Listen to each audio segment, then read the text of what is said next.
Olá, turma do primeiro período aí da FJN, disciplina de Sociologia Geral e Jurídica. Tudo bem com vocês? Como estão? Estão todos em casa, cumprindo a determinação do governo? Espero que sim, porque só dessa forma a gente volta o mais rápido possível ao nosso andamento normal do curso presencial. Mas, por enquanto, vamos tocar algumas questões importantes por aqui, ok? Por exemplo, o estudo da sociologia ele é importante para nos fazer compreender o mundo onde nós vivemos, né? E, para isso, a gente precisa trabalhar alguns conceitos. Faz sentido estudar a sociologia e não ter uma posição, uma visão sociológica do momento que nós estamos vivendo? Não faz. A gente tem que estudar a sociologia para poder ter ferramentas, instrumentos de compreensão do mundo ao nosso redor.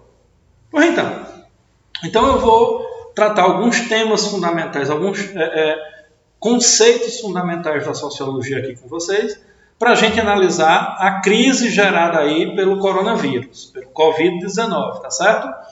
O primeiro deles, a primeira questão que eu acho que é importante a gente tratar, o primeiro conceito é o conceito de grupos sociais, né? Lembrando que nós temos diversos grupos sociais. A sociologia trabalha com a ideia de diversos grupos sociais. Então, não é à toa que tem aqui vários grupos, diversos grupos sociais, porque não existe apenas um grupo social. Assim como a sociedade não é só a soma de indivíduos, ela também não é formada de um grupo social, ela é formada de vários grupos sociais. O primeiro desses grupos sociais, o que nós chamamos de grupo social primário, é a família. É o grupo social através do qual o indivíduo inicia o seu processo de socialização, que é a sua compreensão do mundo ao seu redor, né, da linguagem, dos símbolos, dos códigos, das regras, para que ele possa se comportar, atuar nessa sociedade de maneira adequada. Mas, enfim, nós não temos só a família como grupo social. Nós temos, ela é o grupo primário, sem dúvida, o primeiro dos grupos sociais. Mas nós temos, por exemplo, os grupos sociais religiosos, né, onde as pessoas se reúnem, se agrupam, convivem em torno da sua fé religiosa, da sua crença, da sua vida espiritual. Nós temos os grupos sociais formativos ou educacionais. A escola, por exemplo, forma um grupo social onde as crianças onde elas recebem os conhecimentos necessários, conhecimentos mínimos necessários para a vida em coletividade, para a cultura social do seu povo, da sua comunidade, do seu país. As universidades, as faculdades são grupos sociais. Nós temos os grupos sociais profissionais, onde, por exemplo, se reúnem determinados segmentos da sociedade, como a Ordem dos Advogados do Brasil, a Associação dos Médicos Cardiologistas, a Associação dos Comerciários e dos Comerciantes, dos Industriais. Em razão da prática profissional, alguns grupos também vão se formando. Nós temos os grupos culturais, propriamente dito, que se organizam em torno de determinada manifestação cultural, do teatro, da música, da dança, da culinária, da poesia, da literatura. Então, os grupos sociais, e veja, uma mera reunião de pessoas não constitui um grupo social. As pessoas podem se reunir na praça para assistir um jogo de futebol, um telão lá para assistir a final de um campeonato. Aquele aglomerado de pessoas que está ali não é necessariamente um grupo social, porque o grupo social precisa da expectativa de permanência. As pessoas precisam ter expectativa de que permanecerão juntas e de que ali há uma troca permanente, constante de relações sociais. Isso, inclusive, nos leva ao segundo tema da sociologia, ao segundo objeto de estudo, conceito importante para o estudo da sociologia, que é o conceito de interação social. A sociedade só é possível, ou ela só existe, em razão da possibilidade da interação. Ou seja, as pessoas convivem constantemente em troca. As pessoas individualmente e os grupos sociais particularmente vivem em constante troca social. Troca de convívio, troca de experiência, troca de saberes. Então a sociedade, as pessoas interagem. O que é que nós estamos vivendo hoje? Nós estamos vivendo hoje no mundo e no Brasil particularmente um momento de interdição da troca social, né? Da interação social. O confinamento, o isolamento social é o oposto da interação. As pessoas e os grupos não devem interagir. A interação máxima que nós temos hoje é a interação no nosso grupo social primário, que é a família. Exceto alguns casos específicos aí de algumas profissões específicas, onde continua havendo uma interação maior, mais ampla. Em regra, todos nós estamos impedidos da interação social. Nós continuamos interagindo exclusivamente onde? Exclusivamente no nosso grupo social, que é a grande família. E o Brasil tem uma característica muito específica de famílias numerosas, grandes, onde as gerações coabitam. Nós temos famílias na mesma casa, pais e filhos, avós e netos, sobrinhos e tios, enteados. É uma característica da formação das famílias brasileiras, essas grandes famílias, principalmente quando nós nos afastamos dos centros. Quando nós vamos mais para as periferias, essa é uma característica mais notada. Não exclusivamente de lá, mas ela é mais presente, ela é mais notada lá, muitas vezes, por uma questão de estratégia de sobrevivência social. As pessoas precisam estar juntas ali em família para poder sobreviverem, porque não há condição de cada um ter uma casa. Outro fenômeno social muito comum nos nossos dias acerca da interação social são as chamadas bolhas sociais. Sejam elas as bolhas sociais individuais, onde indivíduos se fecham em bolhas, ou sejam elas as bolhas sociais grupais. Quem não viveu isso nas eleições passadas? Grupos de WhatsApp específicos, com pessoas que pensavam a mesma coisa, todo mundo concorda com o que todo mundo diz. Páginas de internet, de Facebook ou de Instagram, onde todo mundo aplaude quando se critica determinada figura política, ou todos vibram quando se elogia determinado candidato. O mundo não é assim. A realidade não é assim. Nós vivemos em um mundo de diversidade social, cultural, política, de diversidade de pensamento social.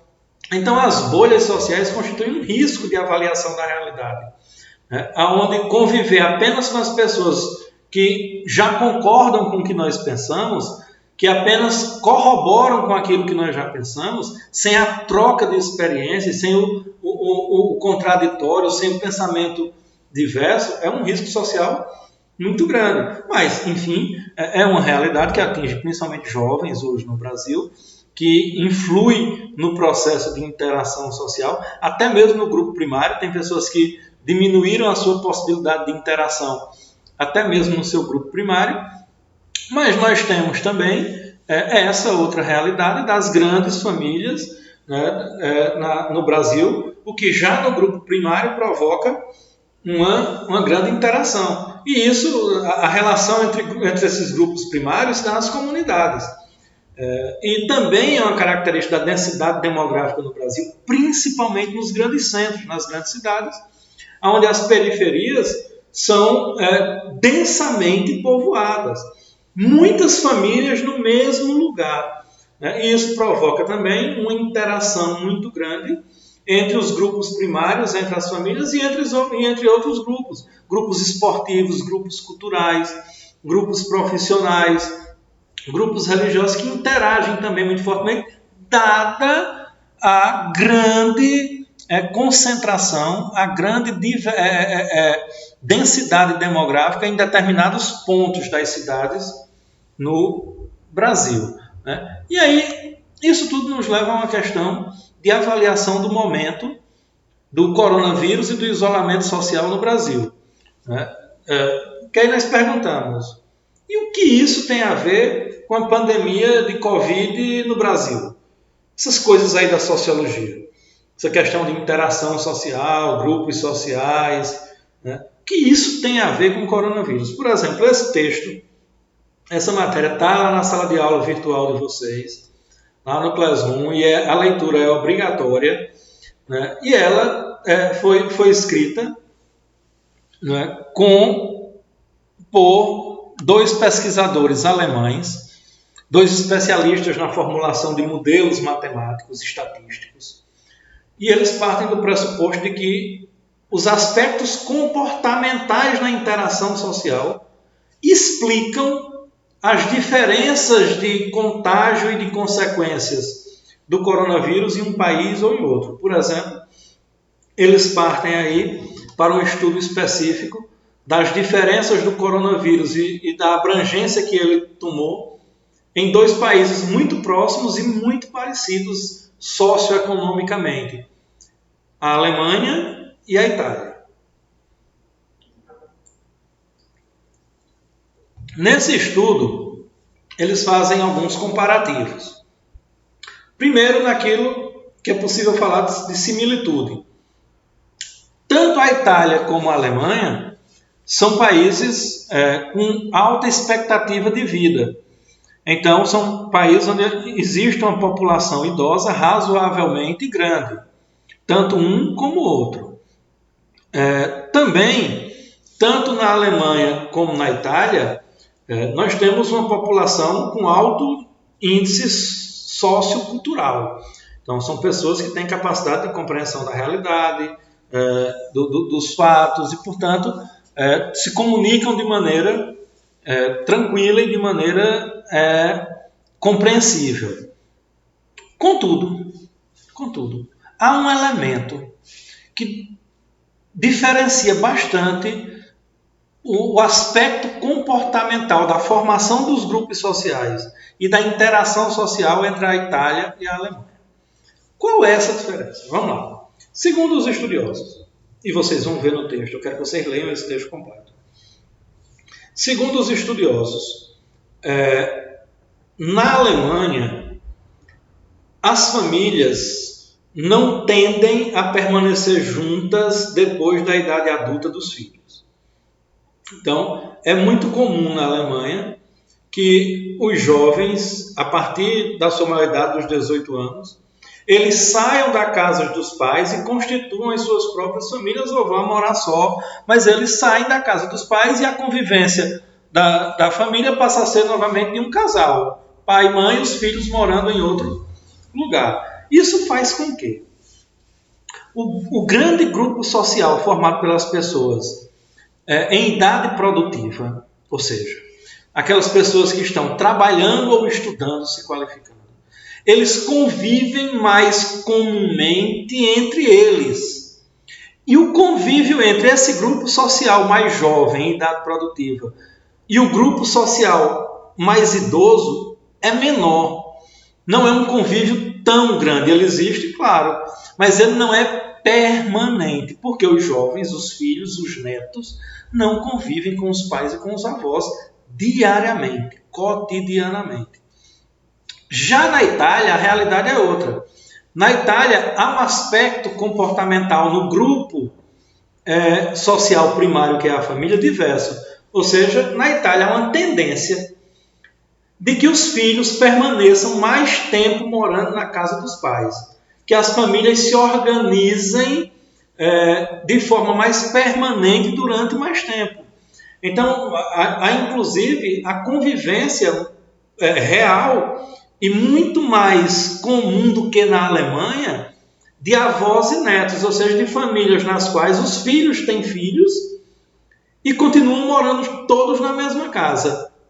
Os avós, os filhos e os netos, todos morando na mesma casa e interagindo, né, tendo interação social constante. Isso, portanto, para os pesquisadores alemães, explica a gigantesca diferença entre o coronavírus na Itália e o coronavírus na Alemanha. Seria uma das possibilidades de explicação.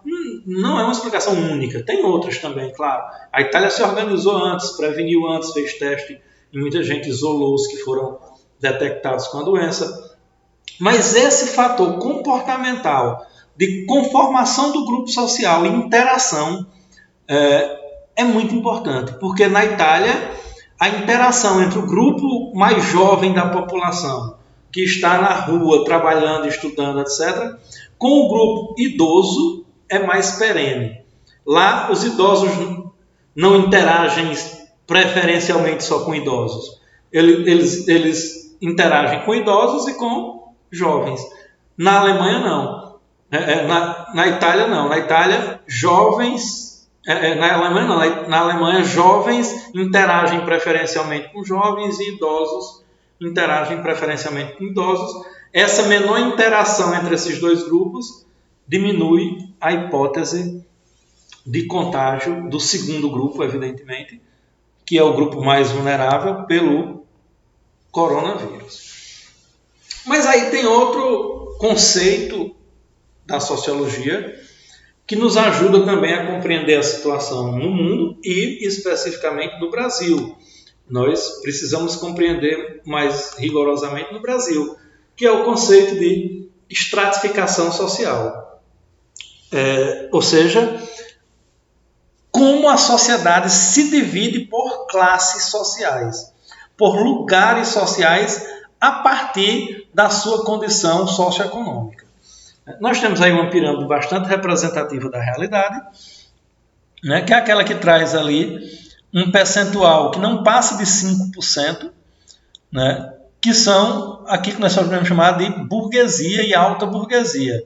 Ou seja, são as pessoas ricas e muito ricas. Repare, quando a gente fala desse quadrante aí do topo da pirâmide, a gente está falando dos grandes empresários, dos detentores dos meios de produção, dos detentores dos canais de imprensa, das grandes fortunas do país, dos mega investidores do sistema especulativo financeiro. É de gente com muita grana. Eu não estou falando de pessoas que vivem bem, que têm uma vida confortável, não. Estou falando de gente com muita grana, com muito poder financeiro. Quando a gente vai falar desse outro grupo, né, que é a pequena burguesia, né, que são pessoas que também têm algum poder econômico, estão estabilizadas, não têm nenhum tipo de dificuldade econômica, social, ela corresponde a torno de 15% da população, né? E são pessoas que também participam do extrato de cima da sociedade. E aí nós temos a famosíssima classe média, né? Ali 30% que são o proletariado. Alguns dessas pessoas também participam da pequena burguesia, aqui profissionais liberais de sucesso, aí, médicos, advogados, engenheiros de grandes escritórios e corporações, que são também trabalham, são trabalhadores de corporações, mas participam ali dos 15% da burguesia, da pequena burguesia, e nós temos os 30% ali do proletariado, que é aquele cara que trabalha, aquela família que tem uma renda fixa, pessoas que trabalham com carteira assinada, tem um rendimento mensal certo, mas que são pessoas que não são detentoras dos meios de produção, são pessoas que não jogam o jogo decisivo da economia do país, né? E por fim, nós temos ali o subproletariado, né? Que são as pessoas mais vulneráveis, são aquelas que estão em subemprego, são aquelas que estão na completa informalidade, sem carteira assinada, sem 13º, sem férias, sem seguro-desemprego. São pessoas ali que estão fazendo bico para viver, trabalhando nesses aplicativos aí de entrega 12, 14 horas por dia, sem nenhuma garantia de que no mês que vem vai ter aquela renda novamente. Enfim, o subproletariado é essa parcela gigantesca da população brasileira, né, que tem uma sociedade altamente estratificada. Ou seja, nós temos vários estratos sociais no Brasil, né, em pessoas vivendo em condições completamente distintas. Eu gosto muito dessa foto. Ela, para mim, é significativa do que é o Brasil. O Brasil é um país onde nós temos extrema riqueza e onde nós temos extrema pobreza. E às vezes nós temos um simples muro dividindo isso.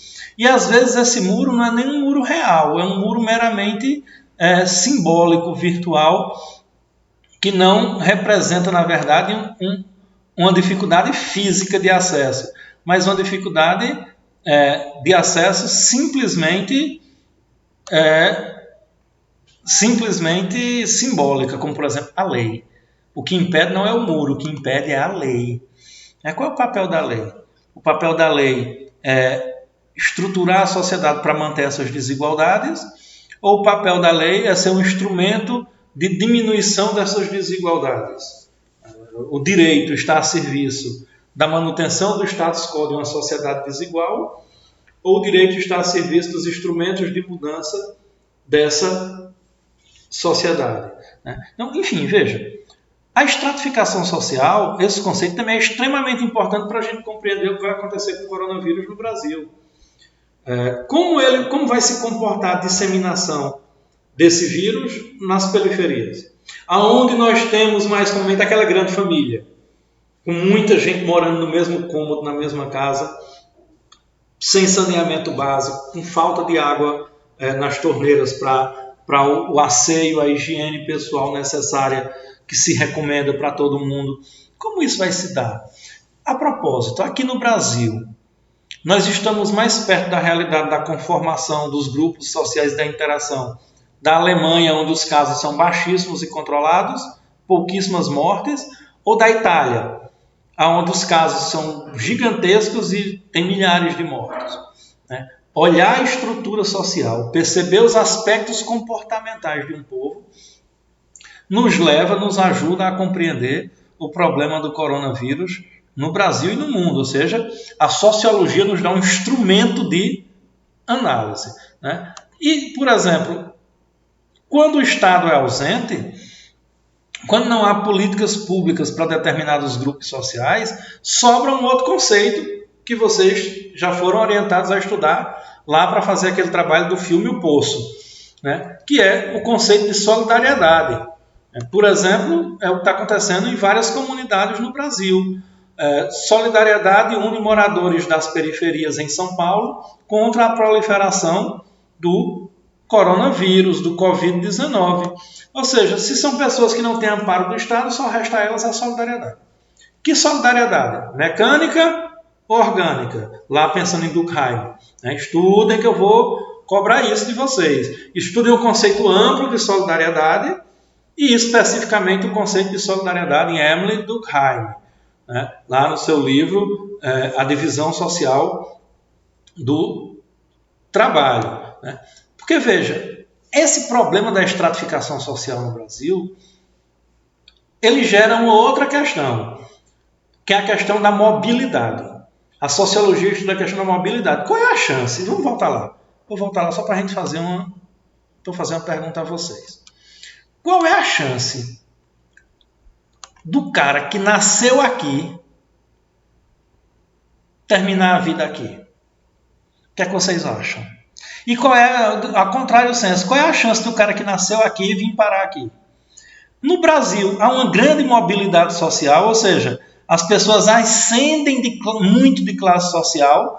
É comum que as pessoas nasçam em uma classe e consigam ascender a outra. O cara nasça proletário e se torne pequeno burguês, ou nasça proletário e se torne alta burguesia. Isso é uma realidade da sociedade brasileira, ou a nossa mobilidade social é travada, é pequena? A gente precisa estar atento a essa questão, porque ela também vai nos explicar muito como o vírus vai se desenvolver no Brasil. Digamos assim, para refletir sobre essa questão da mobilidade, eu tenho um dado interessante. A mobilidade no Brasil, ela está diretamente relacionada ao conhecimento, à educação. Quando a gente percebe aqui no gráfico, a gente vai ver o seguinte, que as pessoas, as famílias sem instrução, né, são aquelas onde a mobilidade social, né, é menor, ou seja, quando os filhos dessas famílias sem instrução recebem mais de 5 salários mínimos, é só 3%. Né? Quando há o fundamental completo, esses 5 salários mínimos aqui já sobem para 21%. E quando há o médio completo, sobe para 22%. Agora veja aqui, ó, caso de vocês, o que é que vocês estão buscando? Superior completo.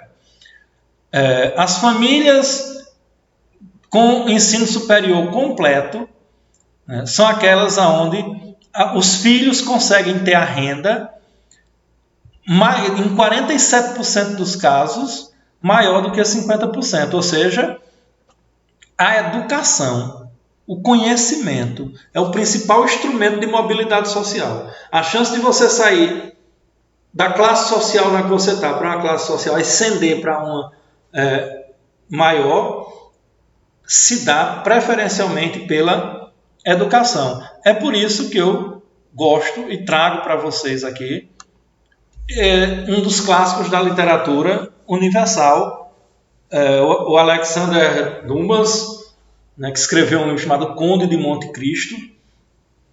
Tem até o filme também, tem o filme O Conde de Monte Cristo, e tem esse diálogo no livro muito interessante, que é um diálogo entre o Abade e o Edmond Dantès, um livro lá do século XIX, escrito na França em 1884. Alexandre Dumas escreveu O Conde de Monte Cristo, e o Edmond Dantès, preso injustamente, não é colocado lá numa cela com o Abade, e o Abade está cavando um túnel. Vocês lembram? Quem leu o livro ou quem assistiu o filme aí vai lembrar disso. Ele está cavando um túnel para fugir, e o Edmond Dantès é colocado lá na cela com ele, e está deprimido porque ia casar, perdeu a noiva, etc. E não quer colaborar. E aí o cara diz, se você me ajudar, se você colaborar comigo, eu vou lhe dar algo de valor inestimável. Não é isso que né? Ofereço a você algo de valor inestimável. Aí Edmond Dantès vai e diz, já sei, minha liberdade. Ele preso ali, louco para estar livre, então você me dá minha liberdade. E o Abade diz, não. A liberdade, como você sabe, como você está experimentando e sentindo, a liberdade pode ser tirada de você. Eu vou lhe dar algo que ninguém tira de você. Eu vou lhe dar algo que ninguém pode usurpar de você. Eu vou lhe dar o conhecimento. Conhecimento é algo de valor inestimável. Quando você tem o conhecimento, você tem, como dizia um dos grandes pensadores ingleses, né, o Francis Bacon, o conhecimento é em si mesmo um poder. Quem tem conhecimento tem poder. Saber é poder. E poder de quê? Poder de se orientar pelas suas próprias concepções de mundo e não ser uma mera massa de manobra na mão dos detentores do poder político e econômico. Esse é um poder fortíssimo. Como nós analisamos essa questão do Covid-19 no Brasil, no coronavírus? Sociologicamente, é adequado manter o isolamento social e, portanto, interditar e travar o que nós chamamos da interação social entre as pessoas e entre os grupos? Ou é irrelevante esse isolamento social? É preciso que as pessoas voltem a interagir imediatamente em nome da economia.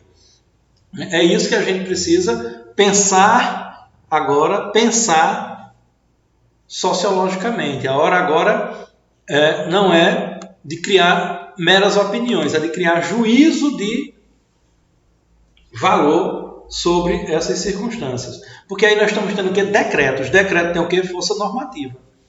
Covid, né, a crise está sendo tratada através de decretos de presidente, de governadores, que limitam a sua liberdade de ir e vir, inclusive com a possibilidade de aplicação da lei penal para quem descumpre o decreto de isolamento.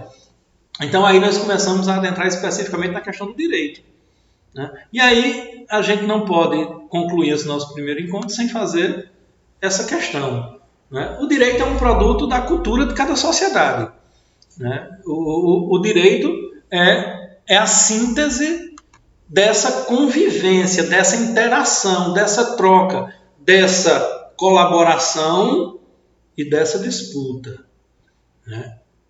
O direito é produto do conflito e da cooperação. Então, nesse momento, a que serve o direito? A que tipo de sociedade deve servir o nosso direito? Como a gente pode analisar o Covid-19 sob a perspectiva sociológica pura desses conceitos de grupos sociais, interação social, estratificação social, mobilidade social. Mas como nós podemos analisar a questão do Covid-19 sob a perspectiva da sociologia jurídica? Ou seja, do poder normativo do Estado, de usar as normas jurídicas para a contenção das pessoas ou para a liberação da sua interação. Pensem nisso.